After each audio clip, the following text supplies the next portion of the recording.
and this and that and different things. I was explaining it, and he's like, "Well, what does this get you?"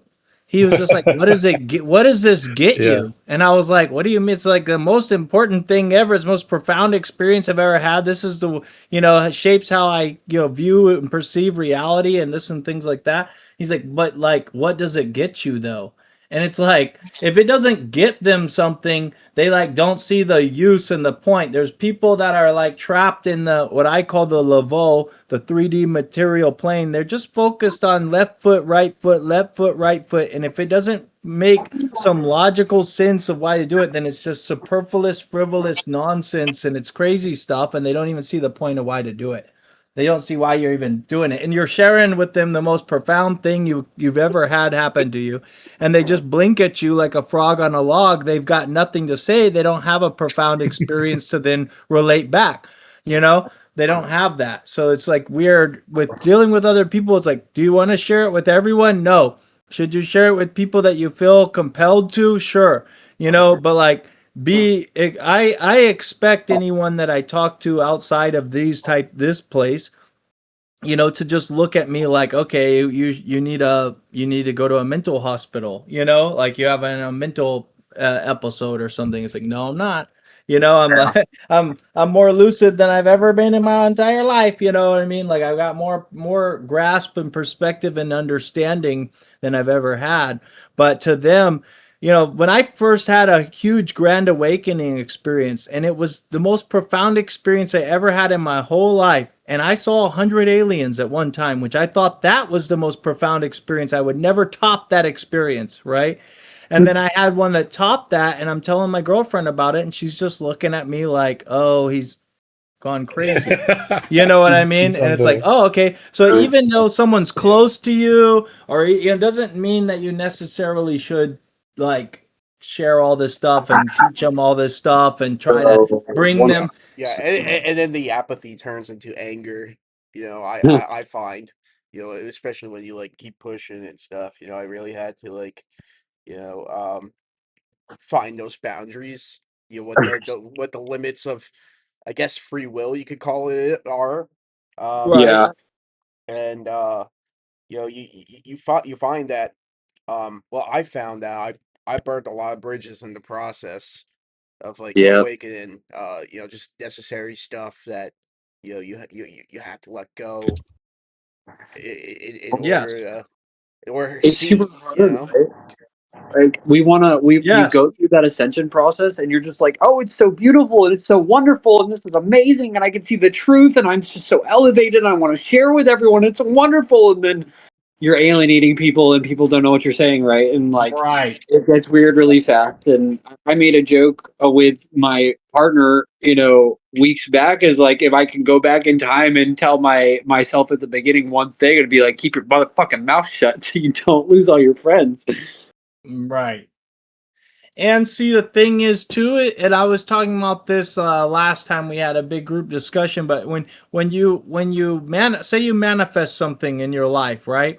You're gonna have to align to making yourself like to make that manifestation come into place. So say you like, I'm gonna be a millionaire. Well, you may have to lose everything in your current life to be able to get you into a position to free you up to become that thing you want to be on that next level or whatever, right? Now that's probably 10, 50, 100 levels up from me or whatever. But every time you go up a level, the things that don't play into that have to fall away and you have to lose them. And so sometimes when you ascend, you're breaking off the roots and the chains of the things that kept you at your previous place. And so, like, every time you grow, you actually are ending up shedding your own old skin. You're shedding things away, things that don't suit. You might lose a job. You might lose so you're manifesting good things in your life, but to get them, you might lose your job. You might lose your girlfriend. There might be this super like everything's falling apart. Well, they have to fall away for you to grow into that new manifestation, that new ascension. So every time you push forward, the old things fall away, and it can feel like, what the fuck am I doing to myself? I'm costing myself my job, my girlfriend, my all this stuff. Well, you're ascending into the new position, and if you can't take those things to with you. they have to fall away. So yeah. So You're anyway. speaking to my soul, man. Thank you. That was a really good wisdom I really needed in my life right now, man. Like, Yeah. my hat's off to you, bro. Thank you. Yeah, well, that's how I view it. And because it's a laugh now, cry later universe. It's a cry now, laugh later universe, and things all ultimately balance out. And so sometimes you got to go through the bad to get the good. And when you're manifesting good things, just expect that there's going to be some turbulence as you transform yourself to then fit into that new place. I'm getting a phone call. I'll be right back. Okay.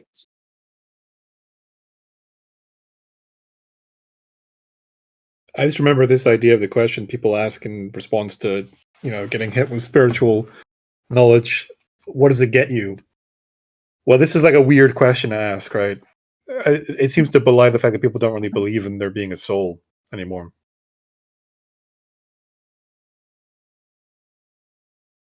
No, man. Hermitage, I think that if you still desire to be a part of, of such a great movement like the Great White Brotherhood, you bring that desire back into your heart and give it a good heartfelt, push. And I think you'll find yourself maybe like me, who's now kind of wrapped up in your adventure again. And Maybe. I we're mean, I guess I'm like the people that Mr. 360 was talking about. I ask the questions, well, what does it get me? What's it going to get me if I elevate the consciousness of humanity, right? yeah. What's it going to Well, get me? What's in it for I me? I think I truly, for me, I believe in karma one way or another. Yeah, I And mean, virtue is its own reward, also, right? I mean, you enjoy like the idea of just being a hero is kind of enough of a reward, right? You said I'm right. you And just decide to be a hero, and that's its own reward in a way. I think, and then the friends you build along the way, and the connections you make, and the people you make, and the blessings that are returned to you for the blessings that you dish out in mass.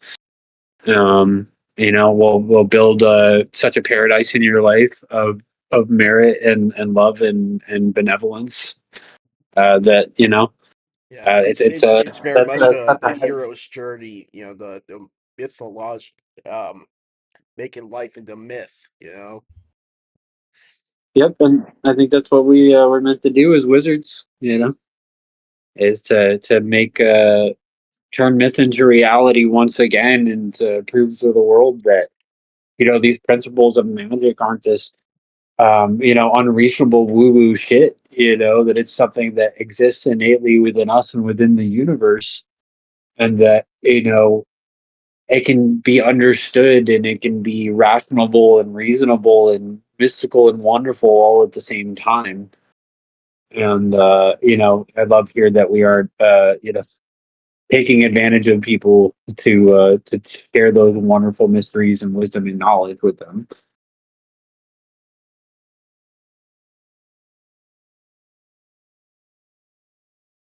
It's pretty amazing, man. And honestly, with the Great White Brotherhood, I feel like I genuinely am getting to be a part of their adventure once again, in the effect of trying to revitalize and revive the structures that were created by their students during the Theosophist movement.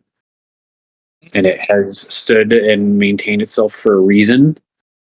And I think that's kind of like one of the big movements that's about to happen with a lot of the quote unquote, orders of light that once existed, that were once very good things before they were corrupted and used for very bad things.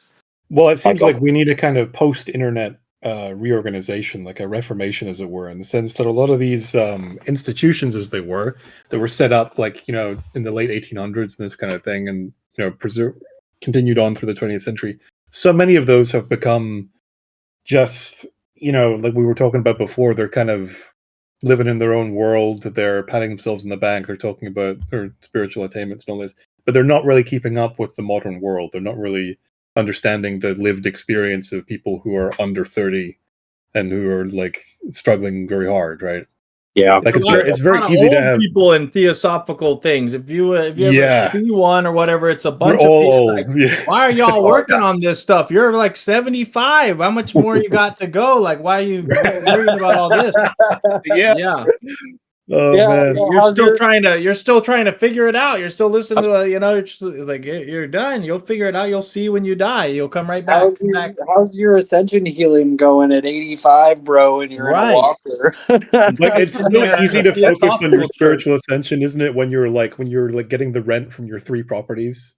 Right. Right. It's like these guys are just, Right. they're living in the world that they're in. They're not living in Well, the and world like of suffering that most people have to deal with. right. I watch they're insulated. They can't but it's not all of them, but I Yeah. watched this one theosophical guy, and it's like a church almost, like a church service sort of, but it's not. It's a discussion and stuff.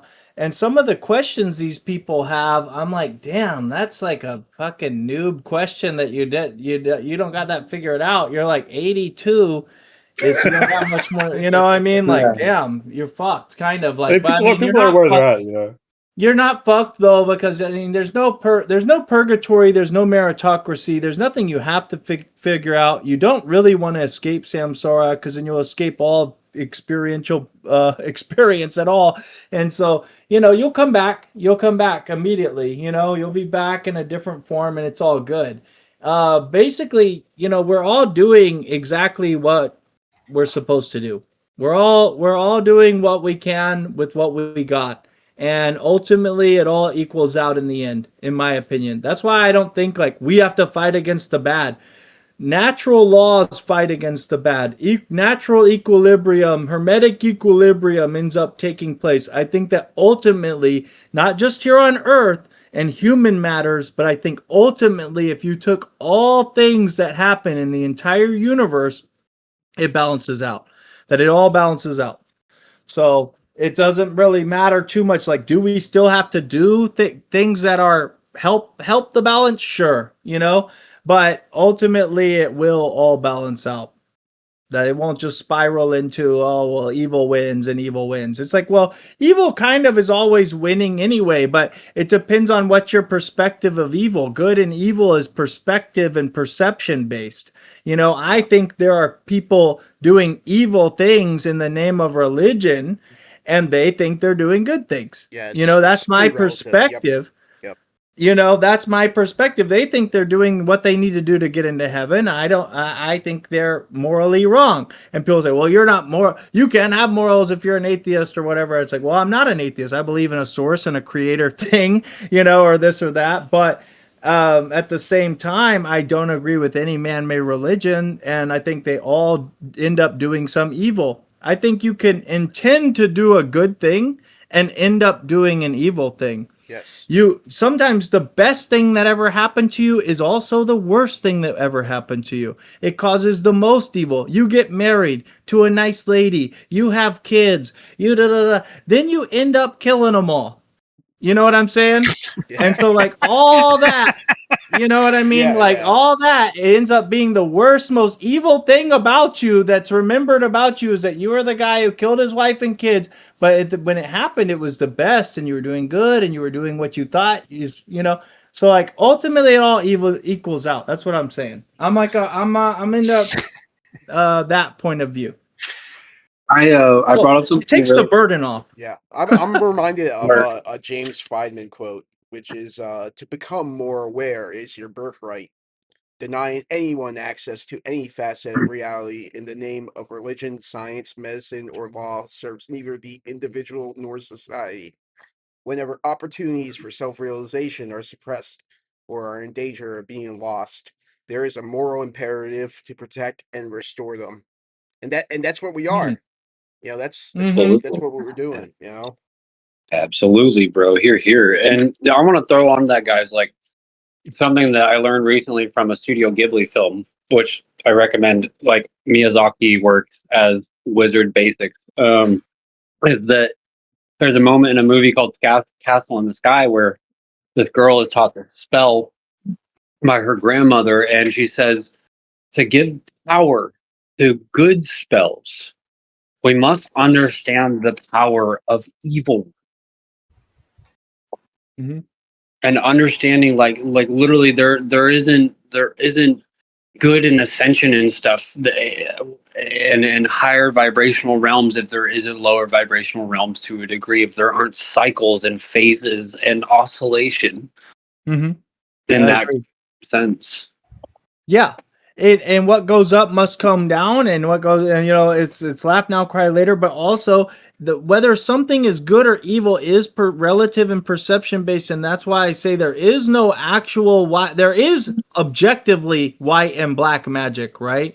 But there in actuality there's just magic. And so if you're the what colors it as white or black is your intention behind it, and what your desired, your expected outcome is, that you are helping to co-create into reality by willing it with your mind over matter and everything. You're willing it into reality. So you're now it's like it's yin and yang. There's a little good in all. There's a little black dot in all the white. There's a little white dot in all the black. What makes magic black or white is the intention behind it. How you qualify the energy yourself. Right. What your exact intention is. That's why I want to say what I know I'm ranting crazy, but you have to be very careful when you state your intention when doing magic. It's kind of like when you're, like the genie in Aladdin. It's like if you say something kind of wrong or kind of off, or your intention isn't fully right or there, you'll get what you asked for. Technically, right? You'll get what you asked for, but it might not be the way you wanted it and the way you thought. You're like, well, kind of like Midas touch, like make everything I touch gold. Well, that's a curse, brother. That's a curse. You just fucked yourself. You know what I mean? So you have to be very careful when you state what your magic intention is. And I do believe in my practice, I state my intention in English out loud. So and I'd be very precise on what words I use for that. Never wish to be drowning in pussy. That's a terrible. Right, you'll drown in them. You'll drown in a pile of cats. You'll drown in a pile of cats, and or worse than that. terrible death. That's the same thing that we were taught in like the Theosophy space teachings too, is right, like the power of the I am statements that we make as Yes. decrees, and that goes into like our decrees are known as like kind of unlike prayers. Prayers are a request that you hope may be granted, right? And then decrees in the Theosophist sense are statements that when you're in one with the cosmos and the force and God and whatever, that the divine intelligence and the force is happy to acquiesce your request at any time. So you can just make statements. And I have views on what what people say, well, what's alignment with the cosmos? What's alignment with the nous? What's alignment with the source? What's alignment with the creator? Like, how do you align with that? And I kind of believe that it is being in more equilibrium, being more indifferent and being more harmonic. And that doesn't mean that you necessarily have to go out and sprinkle sparkle berries on everyone you meet, but it's that you treat things more neutrally. And then I used to be a very revengeful person. If someone wronged me, I'd plot and I would try to get them back. You know what I'm saying? And I would do it. I'm a Scorpio Mars. I'm gonna figure out a way to get you back, and you won't know. I don't even need you to know that I got you back. You know what I'm saying? For me, I used to live by an eye for an eye makes the whole world even. We're gonna even this out. If it doesn't feel even, then it feels odd to me, and I'm gonna even it up. But now I look at that evening it up by just taking things on the chin and keep it pushing and do what's best for me or whatever, or my situation. And doing revenge isn't always best for myself and my situation. I think it's indifference that aligns us with the source and creator. And being harmonic and in balance with the universe doesn't mean that you got to go out and plant trees and put flowers in people's hair. It means that you don't necessarily always take the extra punitive route and things like that, or choosing to go into the negative, or choosing to go into things that you yourself know are negative. Well, let me throw it in this really Yeah. interesting, different kind of context, my man. Is that like, so you look at some of the teachings of the Tibetan masters and stuff, and they'll talk about the causal and etheric body outside. And whenever we break that down in a scientific sense, we can talk about the electromagnetic body and the electromagnetic field and all of its qualities that are around us at all Mhm. times, right? So if we imagine that, as within, so without, we are an emanation of the cosmic consciousness in a finite, smaller individualized form. And then Mhm. we are emanating the frequency of cosmic consciousness at all times, right? But as it can go, it can be qualified by different things and different kinds of energies. Um, and the teachings, there's a lot about how, different kinds of energies and emotions, in particular, as one kind of electromagnetic energy, can be stuck into our causal, our electromagnetic and etheric body. And Mhm. it can literally cloud and cause electrostatic, Yeah, absolutely. distortion. Distortion, In yeah, that, static, good so words, yeah. when you have that electrostatic distortion stuck in your causal field, then you are not in that full radiance You're of cosmic consciousness. Your you're not a cosmic good consciousness, transmitter or receiver, yeah, you know? you're cut off. You are having like spiritual electromagnetic atrophy in a certain Yeah. kind of way, and that is like a decay for your vital energy. And Right. so, like, a part of this whole process is like you said, it's not necessarily doing good things Mhm. necessarily or being a hero. Part of it is just like, hey, when you cut away all the bullshit and Right. truly cleanse yourself, like, you can finally have. Clarifying, cohering, things that maintain coherence and balance and things like that. Those are the things I think. Yeah, I agree 100% with everything you're saying. You can finally have, like, you can cosmically ground yourself, not just earthen Mhm. ground yourself. And the cosmic grounding is like a Right. thing that we need in spirit. I 1,000% agree with everything. That's how I view it too. And I think about myself in an electromagnetic field type of way as well. And like, what do you introduce into that system? And then is it going to keep, you're a toroidal field that self feedbacks it in, And so, like you're saying, you get decohered, you get static, and it ends up compounding itself over time into physical form of illness, or physical form of you just being angry and out of sync with the with things and stuff like that. Yep. Think it's really important aspect of it. That's what I would say is more of aligning with the source, aligning with your true self, aligning with your soul, is like doing that. Absolutely. And Protecting your field, protecting your spirit body, your energetic body, well, the get this. subtle body. I'll Mhm. take it to another whole level as a part of like the Theosophist I am teachings that I'm taught. Is that we're taught that, instead of like per se the Holy Spirit, we talk about the I am presence, right? Right. In theory, they talk about your I am presence as your true and your highest self, as some cultures would talk about it.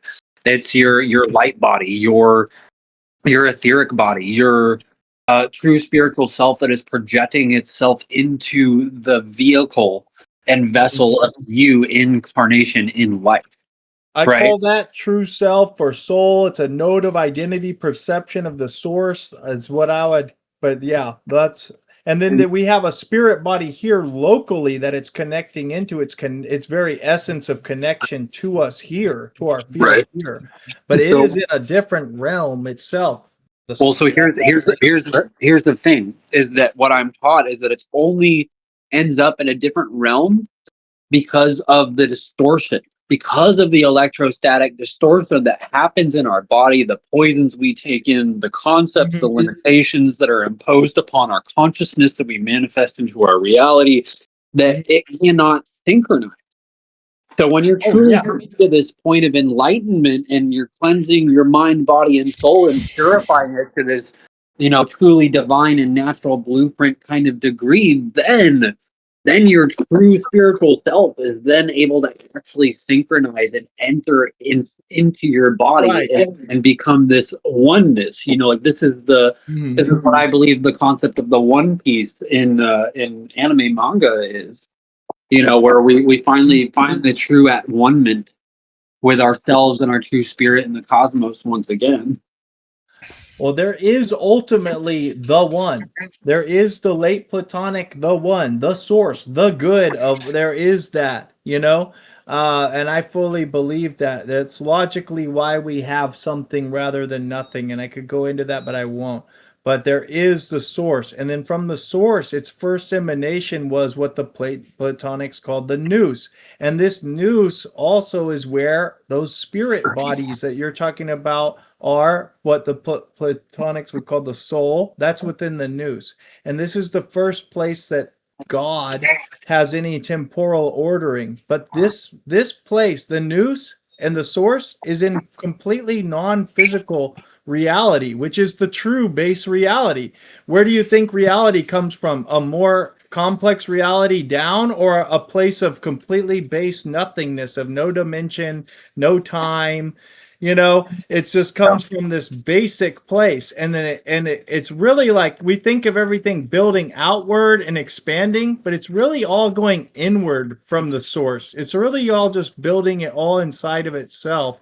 But uh, I believe that that source and that nous, the nous is more aligned with the source. Your soul is more aligned with the nous. The nous is more aligned with the source.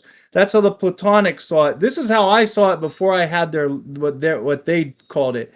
But they say it's like is in contemplation, is in direct contemplation. The nous is in direct contemplation with the source. The soul is in direct contemplation with the nous. And we down here in the physical, we're in this whole other everything. That's why the Platonics say nothing can be perfect down here, because it's all distorted here, because it's all distorted form. The realm of physical form comes through all that static and distortion. And so, yeah, the soul can't like just be here. That's why it comes in and connects in through the us as physical avatars and to have experience here, meaningful experience in the 3D world. Like, but they are connected to us. They can communicate to and back, you know, but it's not like direct. It's in that like when you get deep symbolic dreams and intuition and stuff like that, which I think is also largely the subconscious. But I think the Well, subconscious connected into it. I'm happy to tell people about like once you kind of get to a sense of like awakening your pineal gland, which is your quote unquote like radio tower for How do you do it? cosmic It's consciousness. our original eye. It used to sit on the outside of the organism and got folded back in. I think this is the original eye that perceives reality more true to what it really is, and it's plugged in just in our brain. It's sensing reality and helping facilitate that perception of reality in like a crazy way. Yeah, it starts with like stimulation and consciousness. Honestly, I mean, one if your pineal gland is like calcified through various things and you know toxins through atrophy in general, then it really takes you know the stimulating kind of neurological signals that it resonates with. It's like you know you kind of got to think like tuning forks. You gotta hit a tuning fork of some kind or start having you know similar kinds of frequency pings from the other regions of your brain that would stimulate it back into activity. And then you know there's the one thing about stimulating it, and then if it's you know calcified and atrophied, then you have to like break it loose, and there's like this whole process of like decalcification and things like that. But then once you do, then there's like, you know, it's not really taught, but there's ways that you can actually learn to stimulate it, use it actively. And, you know, at my point, like I can vibrate my pineal gland like a muscle. Oh shit! Not too much. And, and that is like, that kind of just awakened a whole kind of different realm of physiological experiences within my human body. After I kind of got to that point, and then yeah, that kind of telepathy is something that I do regularly.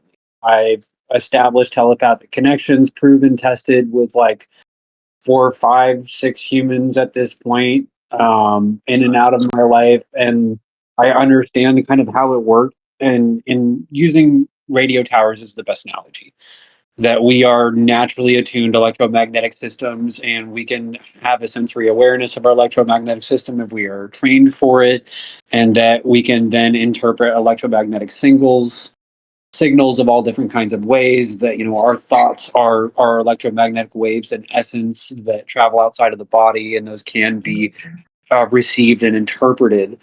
And so once you do get to those points, then that whole world of reaching out to various quote unquote higher dimensional beings or intelligences out there, or even your own intelligence, even your own divine intelligence and your own divine self, becomes wholly possible, to the point where literally I walk every day listening to my divine intuition, my own divine intuition, whether it's a guide beside me, or it's just me, whether it's me and my divine self, just being like, hey, I'm the version of you that's quantumly self entangled, and I've lived and done Right. everything that you are going to do.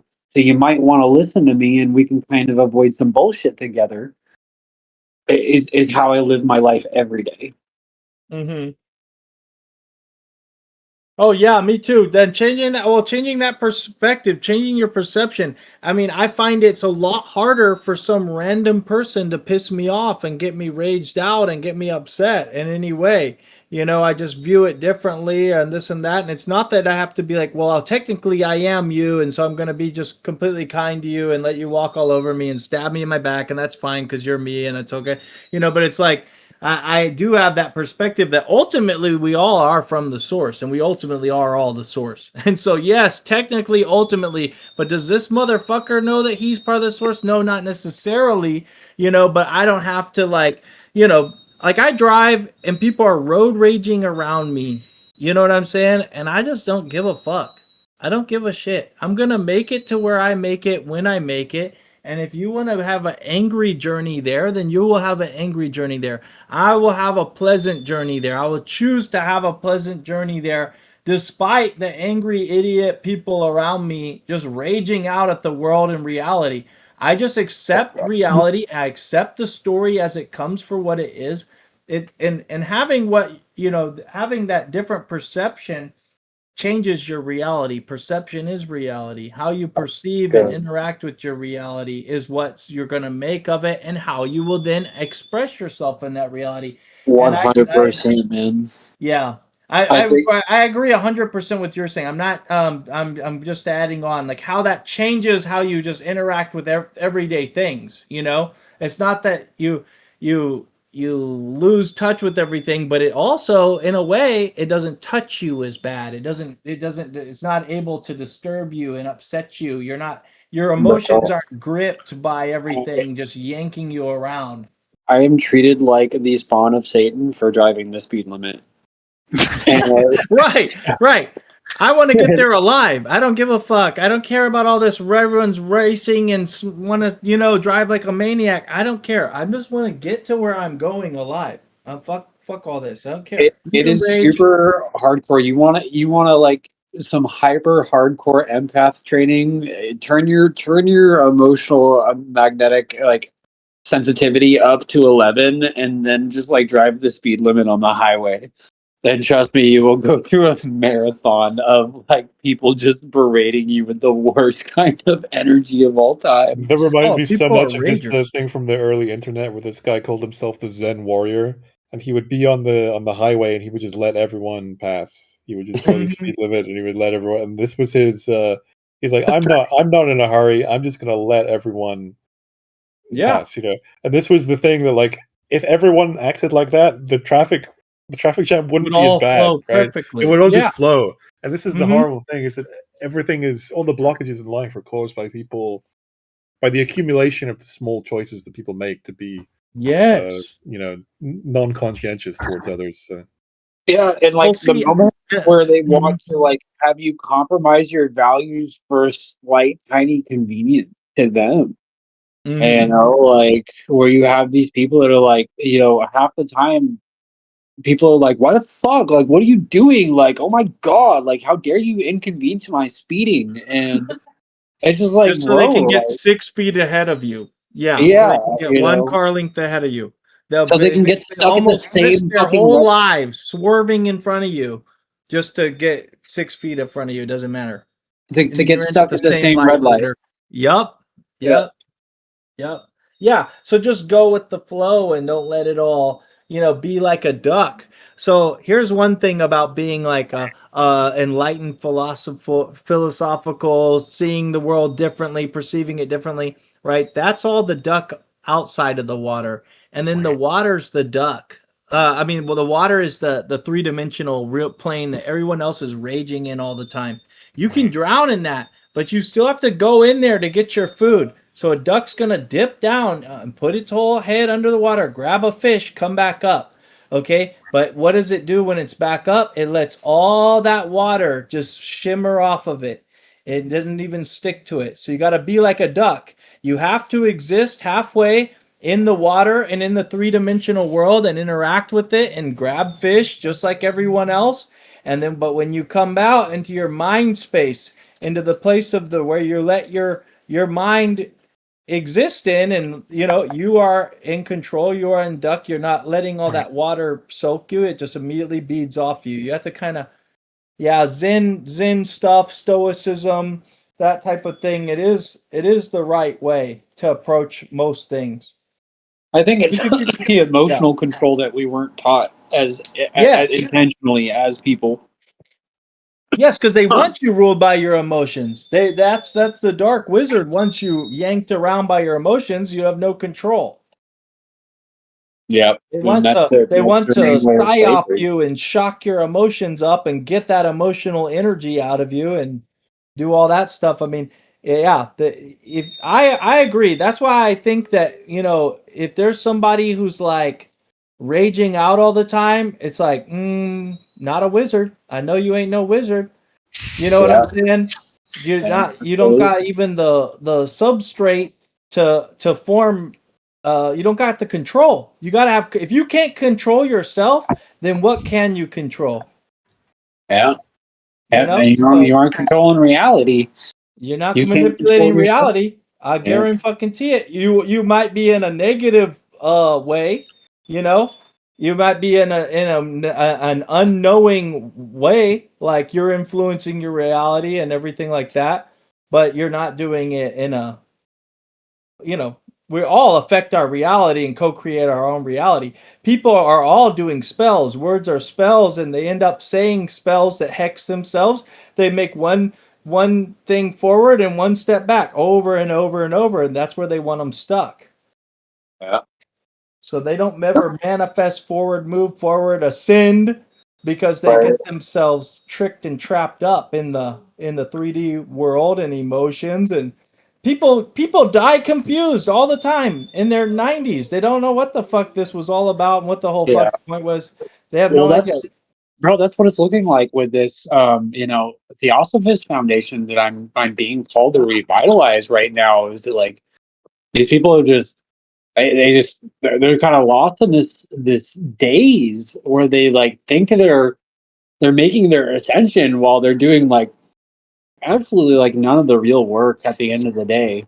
Right. And like these people are taught to How do I learn how sin? to do How do I sin? miraculous healing, and then How do I do this? Yeah. they're like taught to learn miraculous healing through their teachings, but then they're 75 years old going to get surgeries from fucking Western doctors, taking 12 pills a day, Right. and but marijuana is the fucking devil.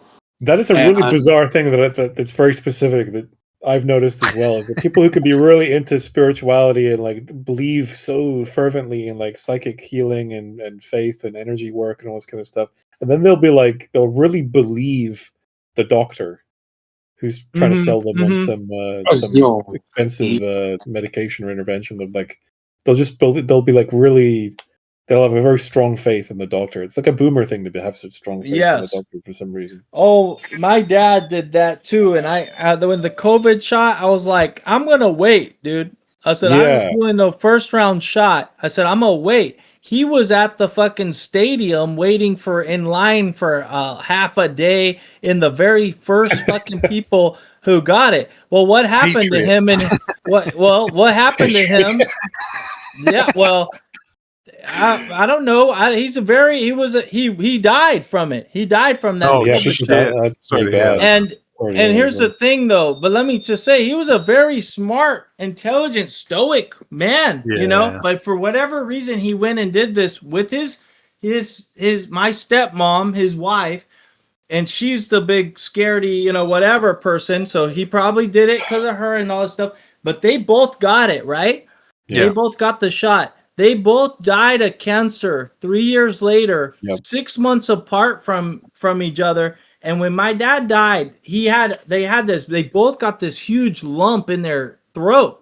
And they both got this big, huge cancerous lump on the side of their neck in the same fucking place. Okay. So why would these two different people both get this huge cancerous thing in the side of their neck?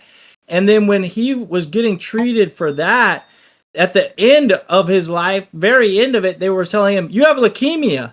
You know, you have leukemia." Well, what he really had was he took the very first fucking COVID jab you ever could take. He took the Moderna first wave COVID jab, Gen 1, and it gave him turbo cancer and killed his ass, and it killed my Well, stepmoms. the horrible thing about that is, I mean, the reason these people did this is the kind of propaganda and the black magic spell that was put out Right. about that was designed to, I mean, saying patriot, yes, it's kind of funny, but like obviously To scare that 'em. is, it's that kind of instinct, like the heroic instinct to, I'm going to Yeah. protect everyone else, therefore I better get Right. this thing. I Uh, honestly Right. don't blame anyone for their actions during a certain period of time during all that, because Sure. like the whole media apparatus was turned against everyone to like Scaring him. funnel Yeah. information that was extremely scary out. So it's kind of like, Yeah. I don't really Yeah. blame anyone, because it's like, Well, unless I you're don't really blame him paying either. attention to stuff, it's like, yeah, Well, I get it as well, but I mean, I- what was really horrifying about it was just how effective it was in hypnotizing Yeah, basically yeah. the entire population, and it's that goes so deep. There was some video I saw back then of one of these like these trucks that were like a pop-up vaccination center, and they had something. I think it was in the streets of London or something, where they'd set up one of these mobile vaccination centers, and everyone was queuing up to get their injection. Right. And so someone came out of the other side of the truck, having just had their injection, fell to the ground on the pavement and started dying of a seizure. Yeah. And this Right. is in full view of everyone who's queuing up for the shot. And they all just kind of Right. look bemusedly over at the person, and they don't stop queuing or anything. They're like looking at their watch, like, "Can we get this over with? I need to go back to work. I need to Just die watching- quicker, please. I need to, yeah, I need to die quicker, please." It's kind of exactly like, it's like the same strange consciousness that we were talking about in the highway, where people need to Yeah. drive faster. Like, well, let me Hmm. get my deadly injection faster, please. You're holding me up with your seizure, for God's sake, right? Mhm. And this is the sort of thing, when you see that, you kind of do realize people are machines. They are totally unconscious. They are like living in a dream world. They're really hypnotized. Yeah. Well, I Jeff don't used to say necessarily that. think it's that. I think it's like they're focusing on both. other stuff, right? It's Mhm. kind of their whole life Maybe. is other stuff happening, and they're like, "Oh, I don't really want to have to pay attention to this one thing. I kind of trust doctors enough.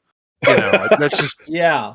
let's But just get if this you out of never the pay way." attention to anything, how is that different than living your life in sleep, going through a Well, no. waking week? What I mean is they're focused on other things. They're just, it's not something. Well, They're yeah, not well, a sleeping globally person is aware as such. So a sleeping person is focused on their dreams, aren't they?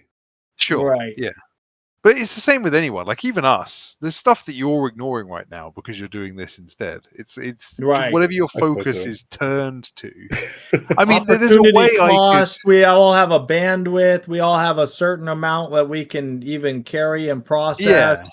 Yeah. But there's even like, so I get deep into like memetics and like how you can psychologically manipulate people, because I see it a lot and it's being used very effectively all the time. And there is a certain string of words that I could say to you over a long enough period of time where you would think that taking the COVID vaccine, even now, would be a good idea. Yeah, I could eventually bend you round that way. Right. But it would Yeah, just, theoretically. it's the amount of input it requires me to do that and whether it's worth my Right. time and effort. Yeah, People have absolutely. different levels of susceptibility to that. But everyone is susceptible to hypnosis. And the same, and just to bring it back, why we even brought up this, to begin with, is because it's the same thing of like people with anything with this spirituality, metaphysics, magic stuff. They just don't have the bandwidth to give that any thought. And then like these people sitting in the theosophy classes or whatever, right? And I like theosophy stuff. I think theosophy's right. They're getting real good actual knowledge there. They're really getting really good stuff, and they don't know how to apply it. When it comes to Q&A time in the theosophy sessions, it's like level 1 noobs being just like, how do I get the shiny crown on? How do I get the shiny crown on? And you're like, well, dude, you have to do all this fucking practical shit that just is just over time. And it's not just gonna fucking snap you don't go, okay, how many times do I click my heels and then what do I say? And then it happens. And it's like, no, you gotta do all this other mundane just in your own life and own thinking and own expression. And in a way, it's gonna turn your brain on all the fucking time too on this stuff. And that's why I think it's important for us to talk about here, because it's so hard to find other people. Because you go to a theosophy thing and there's going to be these 78-year-old people being like, how do I do it? How do I do it? What am I doing? What are we doing here? And you're like, oh God, it's just like, we need to be able to actually do stuff. You have to just talk to other people who I don't have to explain. I don't have to explain what theosophy is to you guys. I can just say theosophy. You know what I mean? And it's really good. If you guys want, I might offer. I think that although I haven't gotten too deep into it, I think probably the best theosophy movement that's going on right now is probably the Summit Lighthouse, where they are acknowledging the ascended masters and teachers from all over the world, all cultures, all places, and they seem to be the most open-minded. So if you have a curiosity in theosophy, anyone, I would go look there. I'm reading a book on thought forms that was by the Theosophical Community or whatever in like the 1900s. I agree. I like their stuff. Well, it's a physical book. I just have the what's it called? I want to read it. It's called Thought Forms. Oh, okay, fine, cool. It's by whom? Thought forms by whom? I don't remember. By thought forms. I don't know. It's some. I don't know Yeah. if it's the original writer or whatever. But it's from the Theosophical Society. Thought forms, a record of clairvoyant investigation by Charles Leadbeater. I assume it's this one. Right? There you go. No. Charles Leadbeater was very heavily in with the Thule. Is it Thule Society or Madame Blavatsky stuff? Yeah, that's he was one of that whole crowd back then at the turn of the century. Annie Besant. Annie Besant. Yes, Annie. Yeah, that's the one, baby. That's the one. Yes. Oh yeah, fuck yeah. That's what I'm reading. Annie Besant. We're gonna be thinking some fucking forms in a minute, guys. Yes, thinking some forms about Annie Besant. I agree with it. I don't know if it literally they look like that. Those are artist representations, of like a clairvoyant. I wonder if she would have had the same opinions if she could see modern Britain about this whole oh god give India back to the Indians thing. But oh really? Why not? Let's fucking do it. Let's see how well that goes. 20% of this world is Indian.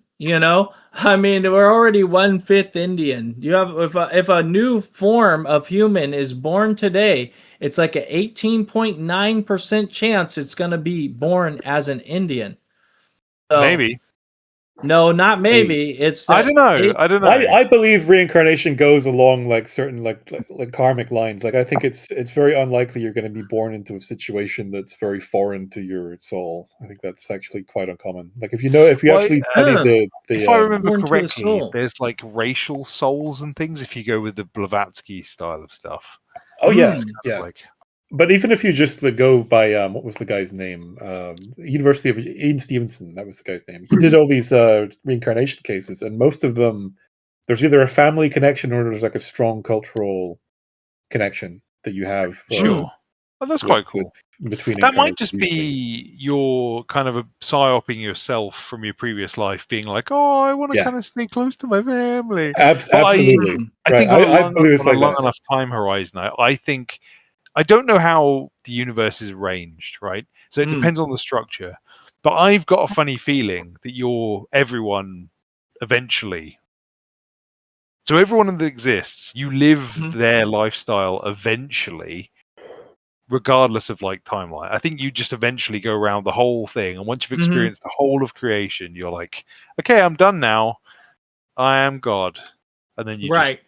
you know, Well, whatever the that's the hell. source. The source is differentiated into all these souls within the, and then those souls are having all the experiences for it simultaneously. And so, in a way, it has Sure. all experience and it has no experience. There's no experience to be the source, and yet it is all experience. That's one thing that gets people fucked up about the source all the time, is that everything you can say about it is paradoxical. Sure. Everything you can say about it. So it's all experience and it's none. Yeah. It's like it's so that's why it's so hard to like think about things at that source level. The place where things get more orderly and less paradoxical is actually the place of the soul. But I was going to say what, I'll just say this real quick.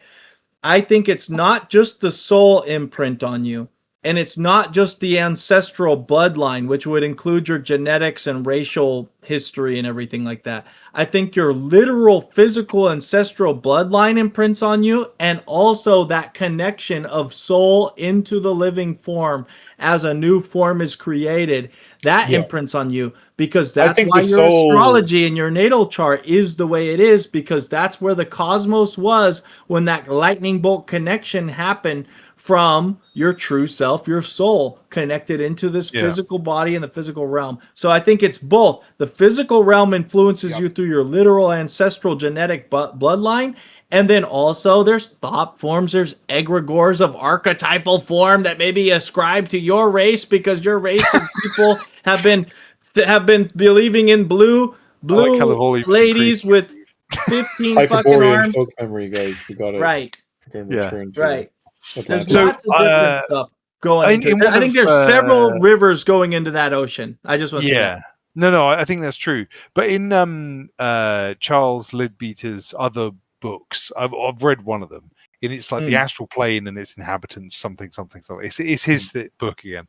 Um, Like a really good video on him. he.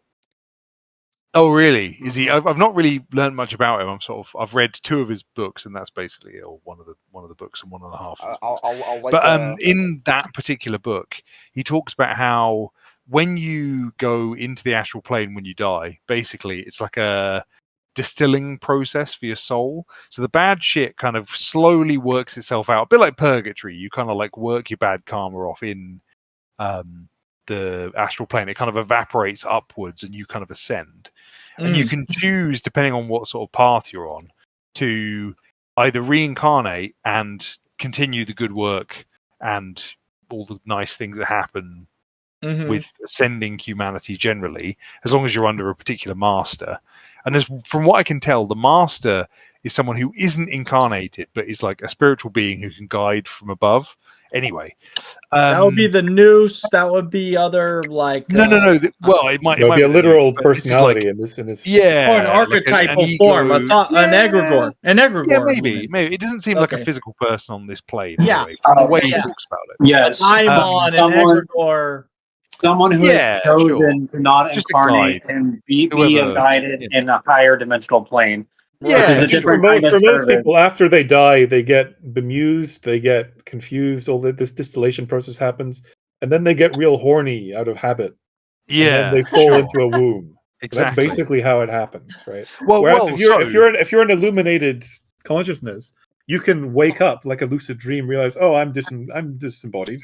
I'm no yeah. longer, and So then Yes. you can basically kind of that. float around, and you can help, or you can talk, or you can do whatever, Right. But and you can it's decide what to do more. before. It sounded more bureaucratic than that because he was Yes, like, the longer you spend in the astral plane, the more you want to go towards being your larger God form self with more knowledge about your past lives and stuff. And people right. lose themselves and end up traveling. They almost evolve too far towards being their higher form rather than their like earth-based form.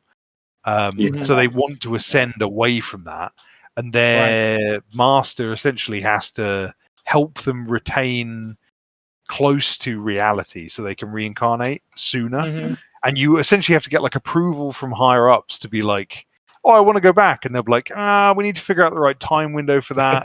You can't stay in the astral plane too long, but you also can't go back too early. Like you Right. can, and you can't also remember this like experience into the next life. And it's Right, like you you're cannot. kind No, of that's wiped part of out. it. So, Yeah, that's You're part of hitting the it. nail on the head, man. Hey, can I From tell you my, just I had real I had quick? I had some very weird spiritual experiences a while Okay, back go when ahead. I was I want to meditating. hear So it. and I had a direct perception of how this process ooh, Me functions. too. And I want to hear yours. well, essentially, like there are like it's kind of like angels with clipboards, right? And the fuck, the vast majority of people my are worst just enemy. are just like, give me whatever's available, and there's like a queue, right? That's like the Right. vast majority of people. However, I in that kind believe of they don't choose. in that sort of how is it a choice if you're just asking the clipboard angel, sure, figure it out for me, right? You're not really choosing. They're helping you out to You just find what's good connect for you, right? in. Mm-hmm. But in that sort of spiritualized condition, time is experienced differently. Time is experienced I psychologically in agree. the sense that I you can, agree. if you want, 10 minutes can have passed on Earth, but you could have spent 100 years planning out everything in your future incarnation. Right. It's Right. it's totally different. Yeah, I It's know. totally different. So like you could spend a very long time exhaustively like planning out and thinking and humming and hawing and thinking, what shall I do then? And that's Yeah. perfectly so. Like these two things that I was saying, that most people are just heedless and whatever, and just go back into Sure. whatever they're used to. That can also be true, along with whatever Leadbeater was saying about people's tendency to abandon the flesh and go further and further out into a spiritualized consciousness. That could be Well, true to an it extent, was but more that the average man isn't spiritually developed enough to kind of wake up in the astral plane and have a choice about whether they go back. Yeah, And it's like a right. natural process. They evaporate up towards the greater God and are sort of Right. reabsorbed. And so what I perceived these clipboard angels were like people who are like shepherding Sure. the bemused masses into their next lives, right? So Nice. something like that. Well, let me Sounds like just. I'm gonna try bureaucratic to. hell. Yes, I'm gonna. indeed. Well, and that I was might be also horrified by it. your European view of it. You know what I mean? Like what your mind attributed to it. I don't know if you literally saw this. Are you Well, saying I'll tell you saw the weirdness of my you experience. you I saw had them as angels with clipboards though? I had been in it was the end of a period of seclusion where I was meditating for about 4 hours per day, and I also maintained complete sexual abstinence. And I had a very intense spiritual practice that I was doing at the time. And I had a weird physiological thing happen where it was kind of like a skull orgasm, where something Oh, strangely you've told me. Yeah. physiological Yes. happened to Yeah, my head. that's a northern Dantian tantra orgasm. Like Well, whatever you it was, I had a bizarre set of spiritual visions that are were simultaneous with this experience, and I had also a copious quantity of tears. Like it didn't even like it felt like a different kind of fluid was coming out of my eyes. Right, very bizarre. Anyway, that's your pineal gland opening up, and that's like what's known as like Kundalini movements too. sure, whatever. It was a long time ago. This happened, I don't know, 2013, 2014, something like this. But when this no, actually, it was a bit later than that. It would be 2015, 2016. Anyway, what happened in my vision? It was kind of like I felt like I was in this kind of like throne. I was sitting on this sort of strange throne, and around me were other people on these bizarre thrones.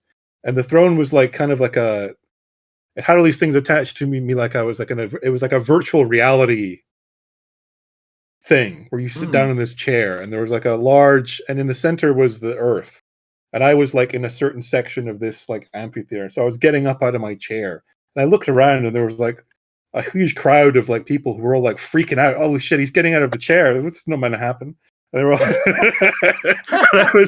I was looking around. And Truman Show. They were while watching you. They were all like these little tiny beings that were all like watching, and they're all like frightened and scared. And then one of these clipboard angels comes up to me, and he gets me to look only at him. And he says, "No, don't look at them. You'll hurt them. You'll hurt them if you look at them. So just look at me." So then I was being guided by this clipboard angel, getting shown around, and I wasn't meant to go. There was like a little thing there was like a scanner that was like scanning for all the wombs on Earth or whatever, where they were like all going to incarnate, and I being like Yeah. alive and like just my heart had slowed right down, and I was like just meditating in my apartment, whatever. I wasn't meant to go towards that thing because that would have bad consequences. Right. So, You- they, yeah. so they were showing me around like this, and you know, and then I got the whole beatific vision show or whatever. But that was all like very, it had a bureaucratic feel to it. Kind of, it's a pity that Ninja Mm. Faceplant just left, because the thing that I came out from feeling was it did feel like a bureaucratic routine. Mhm. Like the angel was bored and showing, here's another Oh, one of I these. believe it's not emotional. I believe it's very just logical reasoning based, and it's Yes. just very. I believe the soul and the creator source has no emotions. You know, so it is. That's what's that going to seem like? Bureaucracy. Sorry, but like, yeah, that's where all the order ever comes from. It is like literally order itself, and so. Yeah, that I agree. It is bureaucratic and not emotional, and you saw like a representation of exactly sort of how it works, because Well, you it know how seems you're like saying incarnation is like scanner, it's like you're getting plugged into this thing which is plugged into a physical body on Earth. It's like right, all the right, thrones were they, plugged into the right, central thing, which was the Earth. right. Yep. The Yeah, soul is non-physical. The yeah. soul is non-physical, and it has This to is a connect this is in. an The body ethereal is actually a this is an component of the ethereal Earth. VR simulation. Yeah, pretty Yes, much. Something like yes. that. That was like the analogy But that my it's mind all was creation. I mean, able to it's not put like on it's this I'm not, experience. and it's not Earth centric. It's like any living thing within this entire universe system of all the fucking, like, how is it so fucking? I'm sorry, how is it so big? How I is mean, it so many what I'll say is like galaxies and just so big? to clarify Because it about comes my from relation about my non-physicality. experience here is like, obviously what I'm saying is kind of like an analogy that I like figured out. It was like an Right, incomprehensible mystical experience, right? Which I sort of right. like tried to make sense of, and this is like the imagery that I can That's use how to it. Right. make That's sense the of what it was, dream right? way it I kind of, symbolized, yeah, represented it. Yeah, yeah. but I perceived the intermediate state, if you like. I think physically what was Mhm. happening during that moment was probably my heart was either stopped or went to a very slow, uh, very deep meditation kind of situation. Think you were having what Light was saying. You're having a Kundalini. What did you Sure, call it, whatever. Light? Yeah, With Yeah, the brain thing? Kundalini awakening is the term in like Vedic No, responses, but but what? it's I like have No, a you different said for the idea about what brain. What was Kundalini your way. Like term for the brain thing when you said there are that? various ways people talk about it, but I had something strange happen with my what I immediately recorded afterwards was how strangely physiological the experience was. That it definitely Mm, felt like a latent physiological like mechanism that just hmm isn't normally done. Like there did hmm seem to be some, like it felt distinctly physiological. Kind of like the only analogy that I had experienced before that was orgasm, but it was in my it, head. Came It was in from my it your felt skull. like cranial. it felt like vibrations coming from the center of your skull, right? No, it felt like a physiological tension and release. It felt like a definite physiological process inside of my brain that Yeah, happened. was there any kind of like vibratory oscillating sensation that you had along with that? Is what I meant. Uh, I I wouldn't say so. No, I was in a state of very great stillness previously, and a kind of latent energy. I wouldn't call it vibration, but it was kind of like, it wasn't so much like sexual energy as like emotional, mental energy. Okay. It was like, Okay. because you know how like it builds up, and then and then there's a release of your energy. Well, I had been meditating and praying for months at that point, Was it almost right? electric? And I don't know I don't know how else I. It sounds more like the secretion of like the Christos fluid and like the golden elixir that can come from your pineal gland. Yeah, it was something like Mm, that. It was absolutely something like that, and which obviously, would like had this vision, this visionary experience associated with it, right? It's kind of like an mm, endogenous release of, you know, whatever it is that people are DMT they call it, right? Yeah. right. Yeah. So, What I was describing earlier, the vibration stuff, that's like a whole different kind of spiritual, physiological pineal experience. yeah, Yeah. Well, I don't know if I've had that, but I mean, this is just something that happened to me back then, and ever since that, I actually stopped. Like, I felt like I'd got something, and then I no longer felt so intense about doing those kind of practices, really. So I kind of slowed down my spiritual practices. But the important part, I think, is like what the vision showed me, as it were, and it definitely gave me a sense of what the non-material, like the non-physical life, the afterlife, as it were, is like, and it's very normal. It's very strangely normal, right? There's like a strange normality to it, and it's kind of what you would expect. As far as these like clipboard angels, as I call them, like, it's entirely imaginable that someone like a human being like me or you could, under the right conditions, be trained to be a clipboard angel, as it were, right? Yeah.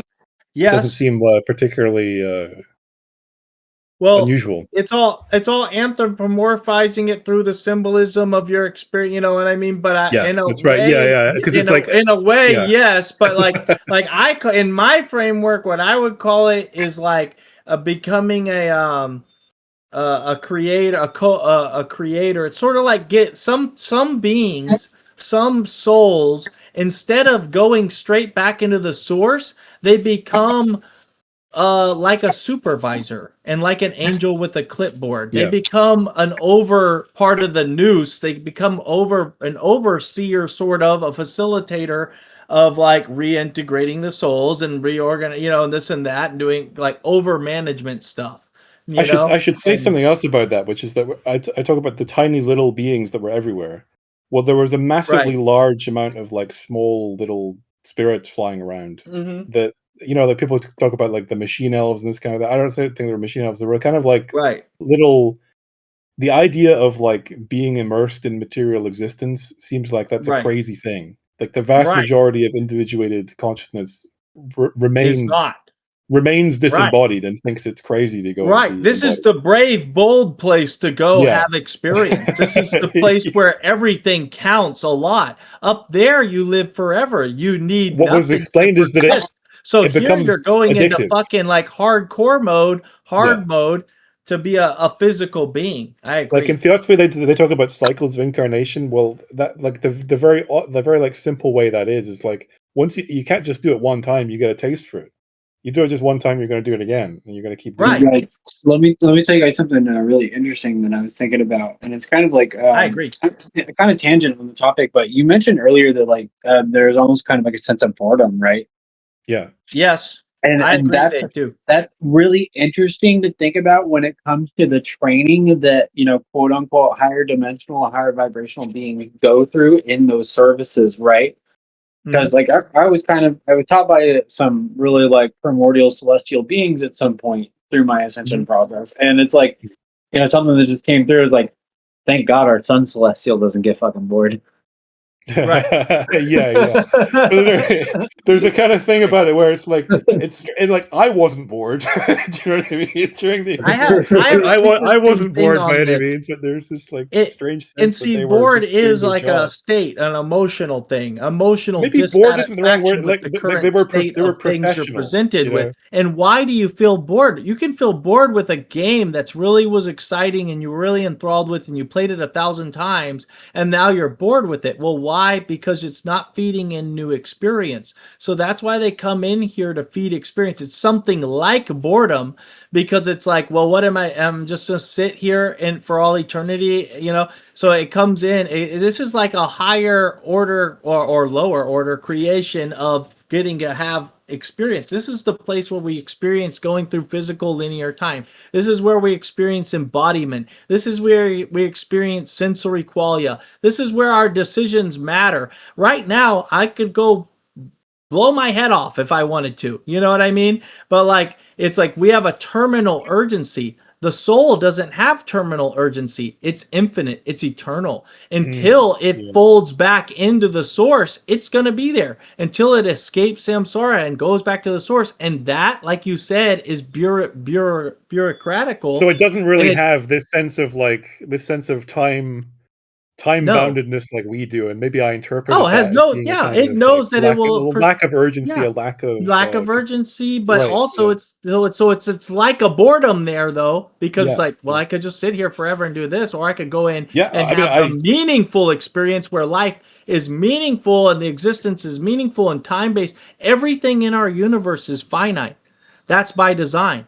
And why do they forget that they're a soul when they go back in? That's by design, so that they're fully immersed in the experience, and everything here comes to an end. But at the same time, it's infinitely cyclable. There's going to be life going on in some other galaxy, some other time.